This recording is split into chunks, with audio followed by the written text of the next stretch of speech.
Hello po, good afternoon. Good afternoon, nandito na naman po ako sa kusina. Gagawa po tayo ng kanilang pananghalian. Ito po, meron na po akong pasta rito, yung macaroni. Ayan po, nilaga na ni Tita Emmy. Gagawa po tayo ng salsa nito. Lagyan po natin ng, lagyan po natin ng paminta, tomato sauce, ganyan, yung magiging salsa po niya.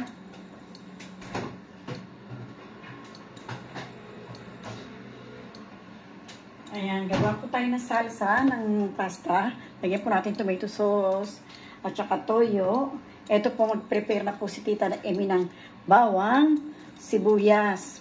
At dito naman po, lalagyan natin ng limon at saka ng toyo. Lalagyan po natin ng limon.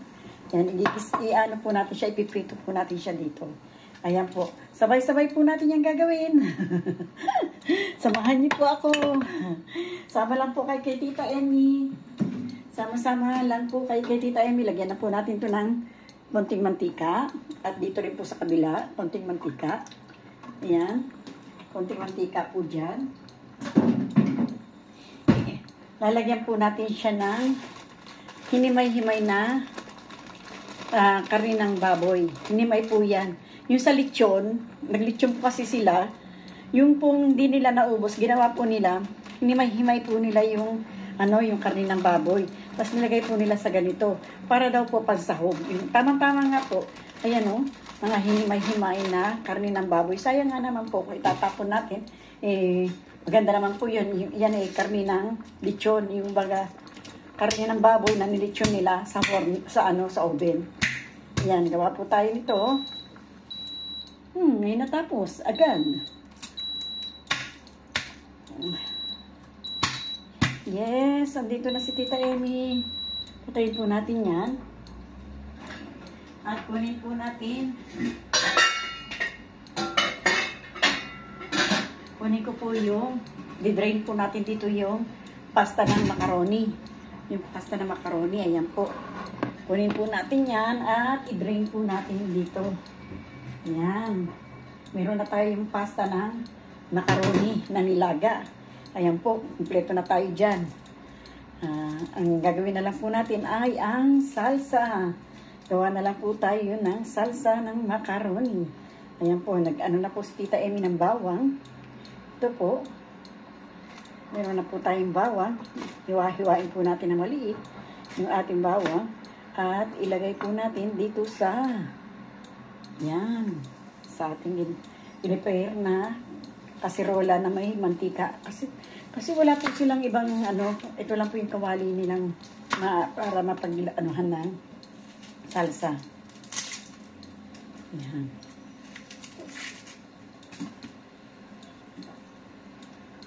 Yan po.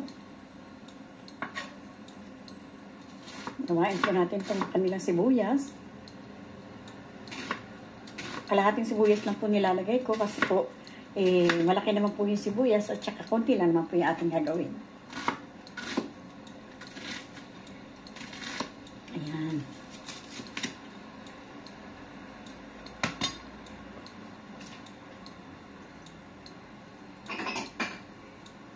Saglit lang po, inampos Tita Emmy.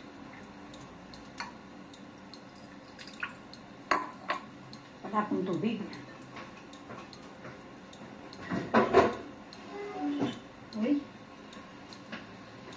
Naubusan po ng tubig.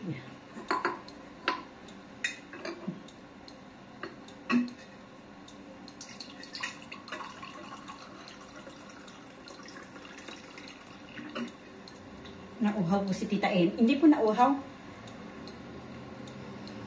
Yun pong maano po yung lalamunan ko. Gawa na meron na po akong goiter. Ayan po.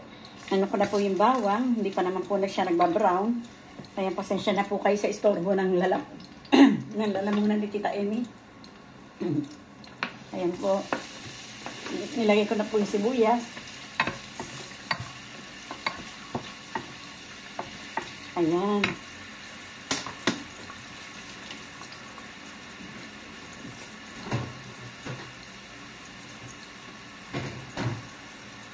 At lalagyan ko po ng karne ng baboy ng konti lang.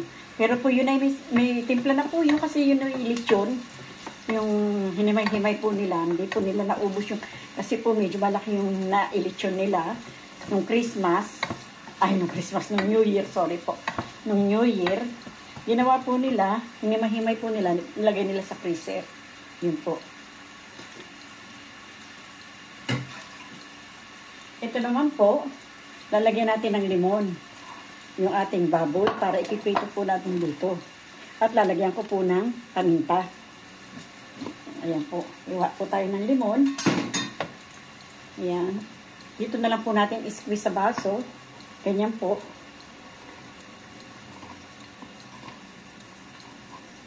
Ayan, squeeze natin dito. At konti lang naman po yung katas na kailangan natin para lang po magkaroon ng konting asim o timpla yung ating baboy na ipiprito. Ayan po, meron na po tayo ng konting limon. Ayan po, meron na po tayo ng konting limon. Sa baso na idirekta ni Tita Emmy. At ito po ay lalagay ko dito sa ating karne ng baboy. Ganyan po. Ayan. Nasama po na isang butil na buto. Alisin po natin yan. Naslag po ako ng kamay. Ayan.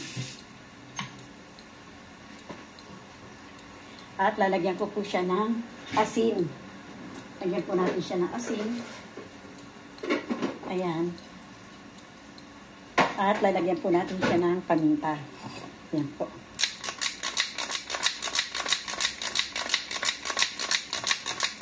Ito po. Lagyan natin siya ng paminta para magkaroon po siya ng lasa. Ayan.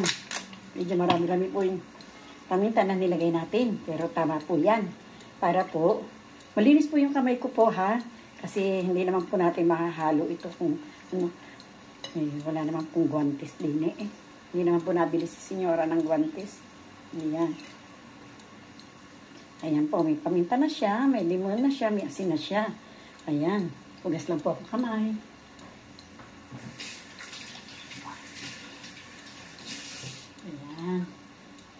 Ayan po, lalagyan na po natin ito ng karne ng lechon. Itong kabila, lagyan po natin ng karne ng lechon. Ang pansawag po natin sa ating pasta ng macaroni. Ayan po, kalahati lang po yung aking inilagay.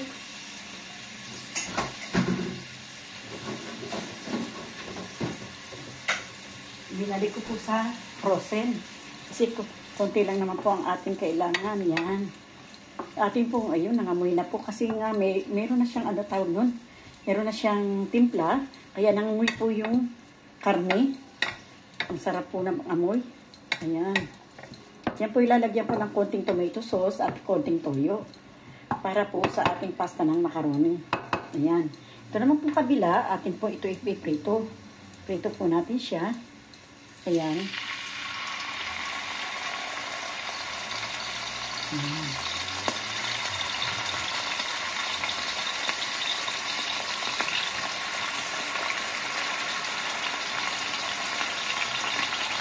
Ayan po.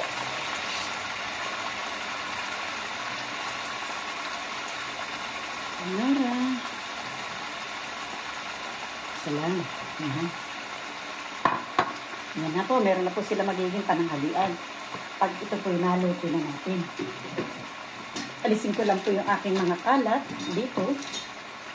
At napakarami ko pong kalat. Yung pinagbalatan ko po ng sibuyas, ng bawang, at saka ng limon. Alisin lang po ni Tita. Yung mga kalat ni Tita Emmy. Yan. Bago ko lang pong kalahati ng limon at sibuyas.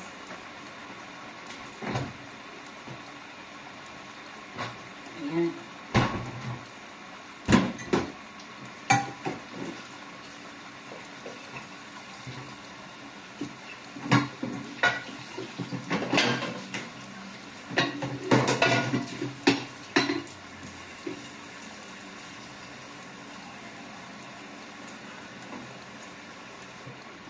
Meron po akong na prepare na tubig dito sa kaserola. At ilalaga ko po yung gulay ni Senyora. Ito pong gulay niya ay cauliflower. Ito po. Cauliflower po, ilalaga ko lang po yan at gagawin natin kanin ni Senyora. Ayan po. Ayan, nakaprepare. Ayan. Ilalagay ko na po ito lahat.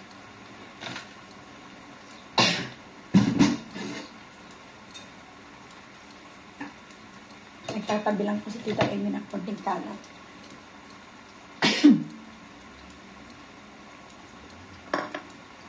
Kahit po inom ako ng inom ng tubig, yung pong goiter ko, pag kung may kirot, masakit po kasi. Masarap pong itubo.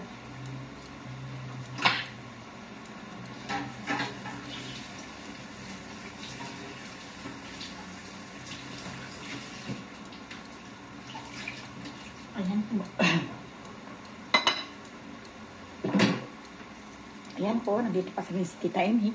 Tanggalin ko lang yung konting talsik-talsik ng mantika. Kasi masakit po sa ulo pagka makalat. Kaya po agad kong inaalis yung mga kalat-kalat kasi para po maginhawa sa mata na parang hindi po tayo nagkalat-kalat. Ayan. Ayan po.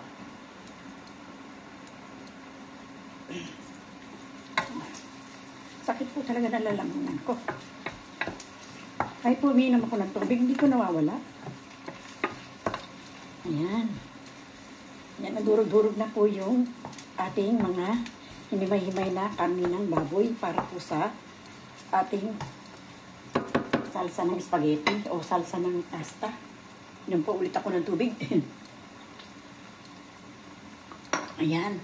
Inom-inom lang ng tubig si Tita Amy. Pero konti-konti lang po kasi malunod na bang po si Tita Amy na lagi pong pinupuno ko yung kung iinumin ko po ng punong-puno yung baso, eh, malulunod naman po si Tita Amy.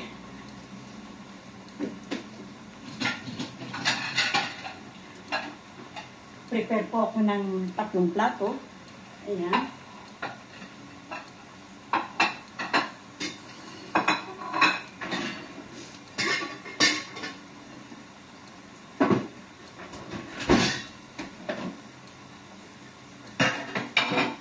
Ayan. Medyo nabawas-bawasan yung ating mga kalat-kalat, no? Ayan.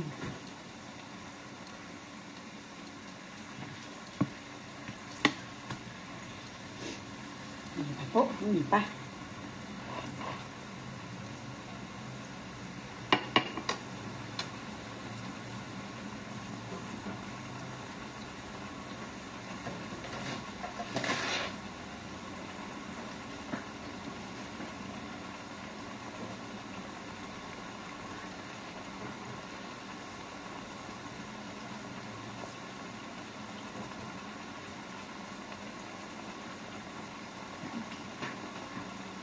Ang dami pong tinatakbo-takbo ni Tita Amy. Ano ba yung tinatakbo-takbo mo, Tita? Ikaw yung nawawala-wala sa ano? Sa wisyo. Hindi po, nandito lang po si Tita Amy. Ayan. Medyo umayos na po yung ating karne. Ayan. Ayan. Lagyan po natin ng tomato sauce. Lagyan ko na po. Kasi po dun sa dalawa, wala po akong maisip na gagawin kanin nila. Baka po nagkanin sila pong kahapon na Sabado at saka Linggo, wala po tayo dito, hindi ko po alam. Kaya parang inisip ko naman po, ilagyan sila ng pasta para po yun maging kanin niya. Kung nagpasta naman po sila nung nakaraan, kasi mahirap po, hindi natin alam kung anong kinain nila. Wala na po kung magugustuhan po nila. Ayan. Ayan, meron na tayong pasta. Si Senyora, gagawa po natin siya ng gulay. Magbugas po ako ng isa pong itlog. Isasabay ko na doon sa tubig kasama ng gulay.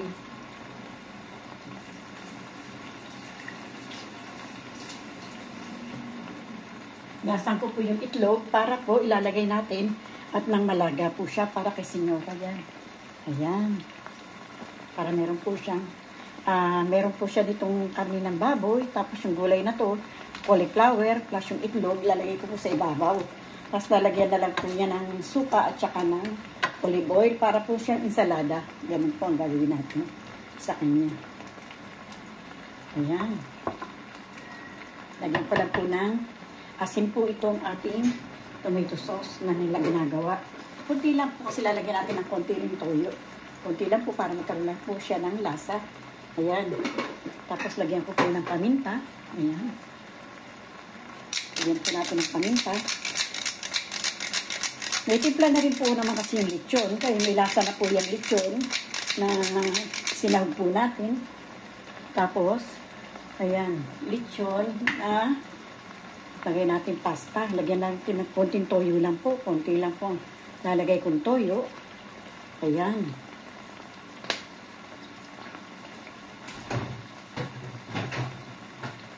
Nagtataka po kayo, takbo ng takbo sa tita kasi po bawat gamit ko at hindi ko naman po gagamitin ulit, tinatago ko na po para parang isang trabaho lang po ba, hindi na pabalik-balik, hindi yung tatambay mo dito, bawa yung toyo, itatambay ko rito, tapos mamaya rin naman po, itatago ko. Hindi pagtapos ko pong gamitin, tago na po agad. Ayan. Para bumilis-bilis po ng konti yung ating trabaho. Hindi po tayo natetenga. Ganyan po. Ganyan po ang buhay ng OFW. Ayan. Hindi pa po. Hindi pa naluluto yun. Ayan. Piniprito lang naman po natin ito. Lagyan natin siya ng paminta, limon, asin. Ayan. Ayan po.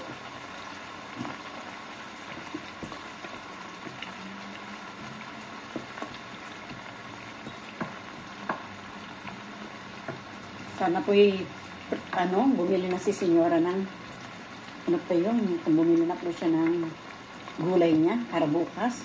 Wala po akong nilulutong gulay niya para bukas. Yun po ang problema ko ngayon. Kung hindi po, pag akyat ko bukas at wala ka, bababa tayo ulit at bibili po tayo. Ayan. Unas-unas lang po sa mga talsik-talsik. Si Tita Elmi.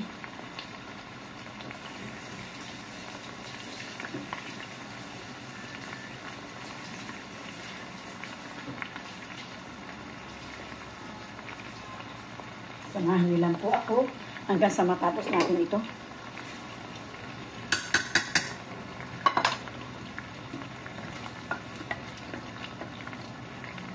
Ayan. Mayayari na po yung salsa natin ng spaghetti. Ng macaroni, I mean. Ayan. Tapos, dito natin ilalagay sa tatlong plato. Ayan. Prepare pa po pala ako ng isa pa. Kasi ipiprito ko rin po yung batang lalaki para hapunan niya. Dito lang po nilalagay sa platong maliit. Para naman po hapunan ng batang lalaki.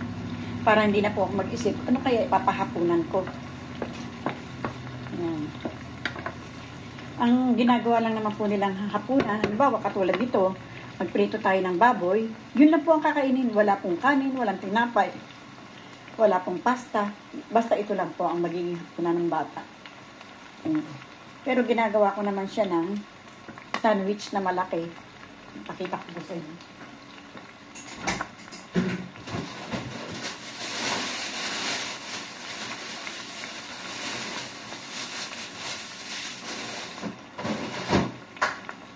Ito po, gagawa tayo ng sandwich niya. Ito, para ito po ang merienda niya. Malaki po ito. Nauubos po ito ng batang lalaki para maging kanyang merienda. Yan po. Gagawin natin merienda ng batang lalaki. Mamaya, lalagyan natin ng hamon at saka keso. Ham at keso. Lalagyan po natin siya. Cheese at ham. Yan. Labas ko na po. Galing pong freezer yun eh. Madali lang naman po yan na tanggal sa pagkaka-frozen. Yan. Lagay ko na po yung pasta ng ating macaroni. Lagay na po natin. Kung mainit pa ang ating pasta. Ayan. Yan, Tita Amy. Ayan po. Ayan. Basta na po yun. Uy, namatay po yung aking nilalagang itlog. Sige lang, Tita Emi. Ayan.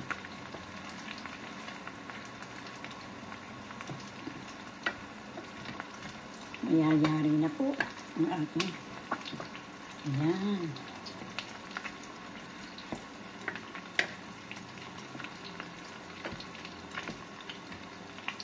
Meron na akong may papakain, parang inakanin doon sa dalawa. Pati sila dito sa pastang macaroni na ginawa natin na style spaghetti. Tapos, ang kanila pong ulam ay ito. Ito po ang kanilang isasama. Ang po natin kung pwede na natin balik ka rin. Pwede na po yan.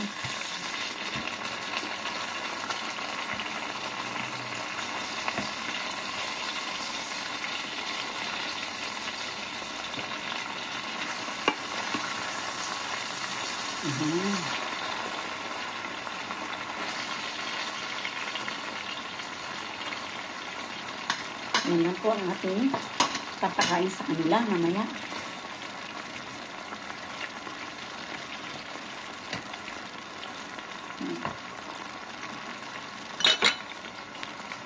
Ito na po, natapos na natin yung ating ginagawang spaghetti at yung pinipirito nating karne ng baboy. Ilagay ko na po sa kanya-kanyang mga pinggan. Ayan po ang ating ipapakain ngayong tanghali. Ayan po. Ayan na po sila. Natapos na po natin. Inlagay ko na po sa kanilang pinggan. Ayan. At ito po ang magiging hapunan ng batang lalaki. Ayan po. Ayan. Nilagay ko na po rin sa pinggan. At iyan ay kakainin na lamang po nila. Pagdating nila galing sa yung dalawang bata sa eskwela at itong kila senyora ay nung galing sa trabaho. Ito po ang kay senyora. Kasi hindi po siya talaga nakain ng pasta o ng kanin, gulay lang po siya, tsaka isang piraso ng karni ng baboy ang nilagay ko. Nilagyan ko po ng itlog kasi iniisip ko po baka hindi niya po ito kainin, yung baboy po. Kaya nilagay ko na lang po yung itlog at lalagyan na lang po niya yan ng olive oil at tsaka ng suka. Ayan po, parang salad. Ayan po. Ito po yung sa batang babae. Pananghalian po niya. Ito po yung kay senyora. At ito po yung kay senyor. Ayan, ito po ang hapunan ng batang lalaki. Bueno, ito po yung sobra po na iluto natin na spaghetti kanina. Ayan po. Ayan po yung sobra na spaghetti. Nilagay ko na lang po sa Tupperware po sakali pong gusto ng batang babae na maging hapunan po niya. Ayan po, nilagay ko dyan at saka yung batang lalaki. Pero po yung batang lalaki, hindi po talaga siya kumakain ng spaghetti na may salsa. Kinakain lang po niya pasta. Walang asin, wala lahat, kundi yung pasta lang po. Lalagan mo lang yung pasta, ganun lang po ang kakainin ng batang lalaki. Kasi kung lalagyan niyo po ng salsa, iiwanan lang po talaga niya. Kaya yun, hindi ko siya nilagyan ng pasta para hapunan dahil hindi po niya yan kakainin. Ito lang po talaga ang kakainin niya, itong karne na ito. At saka ito ang kanyang merienda, itong tinapay na to gagawin ko po. Lalagyan po ng hamon at keso. Ayun po. Ayan ang kanila mga pagkain ngayong araw na to. Kaya maraming pong salamat sa inyo sa patuloy ninyong pagsubaybay kay Tita Emi. Thank you very much po sa aking po mga manonood at sa aking mga subscriber. Maraming pong salamat sa inyong lahat. Saludo po ako sa inyong lahat. Sa aking po mga manonood, sana po i-subscribe na po kayo. Maraming pong salamat. Adios po. Bye-bye. I love you all.